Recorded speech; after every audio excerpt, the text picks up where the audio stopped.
തല്ലും പിടിയും ഒന്നുമില്ലാതെ ഒരേപോലെ മുന്നോട്ട് ജീവിച്ചു പോകുന്ന, വളരെ സമാധാനത്തിൽ രാത്രി ഒരു 9 മണിയൊക്കെ ആകുമ്പോൾ വീട്ടിൽ പോയി കിടന്നുറങ്ങുന്ന, രാവിലെ കൃത്യം 5 മണിക്കും 6 മണിക്കൊക്കെ എഴുന്നേറ്റ് നല്ല പണിക്കൊക്കെ പോയി നല്ല ആരോഗ്യത്തോടെ ജീവിക്കുന്ന ഒരു കൂട്ടം മനുഷ്യന്മാർ, വളരെ നിഷ്കളങ്കരായിട്ടുള്ള ആളുകളുള്ള, എന്നാൽ കുറച്ച് കുശുമ്പും മുന്നായ്മയൊക്കെ ഉണ്ട്. അത് ഡെഫിനറ്റ്ലി അതെല്ലാവർക്കും ഉണ്ട്. പക്ഷെ എന്നാൽ പോലും അതങ്ങനെ ഭയങ്കരമായിട്ട് ഡോമിനേറ്റ് ചെയ്യാത്ത, വളരെ ഇന്നസെന്റ് ആയിട്ടുള്ള ഒരു പിടി ആൾക്കാർ, ഒരു സ്മോൾ ടൗൺ എന്നുള്ള രീതിയിൽ സുൽത്താൻ ബത്തേരി എന്നും നമുക്ക് അഭിമാനിക്കാവുന്ന സ്ഥലം തന്നെയാണ്. അതുകൊണ്ട് തന്നെ സുൽത്താൻ ബത്തേരി എന്ന ഐഡന്റിറ്റി എന്നെ സംബന്ധിച്ചിടത്തോളം, ആ അഡ്രസ്സ് എന്നെ സംബന്ധിച്ചിടത്തോളം എന്നും അഭിമാനത്തോടെ തന്നെ ഞാൻ കൊണ്ടു നടക്കും.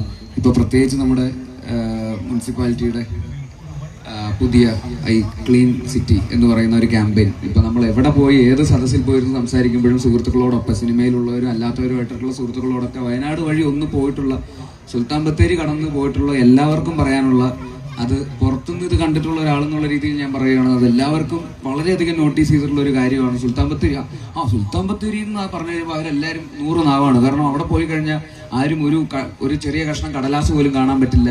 ഒരുപാട് പൂക്കളൊക്കെ ഉള്ള, എല്ലാ കടക്കാരും ഒരേപോലെ പൂക്കളൊക്കെ നട്ടു വളർത്തി ഭയങ്കര മനോഹരമായിട്ട് കാത്തു സൂക്ഷിക്കുന്ന ഒരു ടൗണാണ് സുൽത്താൻ ബത്തേരി. ഭയങ്കര രസമുള്ള ഒരു ടൗണാണ് സുൽത്താൻ ബത്തേരി എന്ന് ഇവിടെ വന്നു പോയിട്ടുള്ള എല്ലാവരും ഒരേ സ്വരത്തിൽ പറയുന്ന ഒരു സ്ഥലവും കൂടിയാണ്. അപ്പോൾ അത് അത്രയും വലിയ സക്സസ്ഫുൾ ആയിട്ടുള്ള ഒരു ക്യാമ്പയിൻ ഇവിടെ ഏറ്റെടുക്കുകയും, അത് ഏറ്റെടുത്താൽ മാത്രം പോരാ, അത് നടത്തുക എന്ന് പറയുന്നത് നാട്ടുകാരുടെ സഹകരണമില്ലാതെ ഒരിക്കലും പോസിബിൾ അല്ല.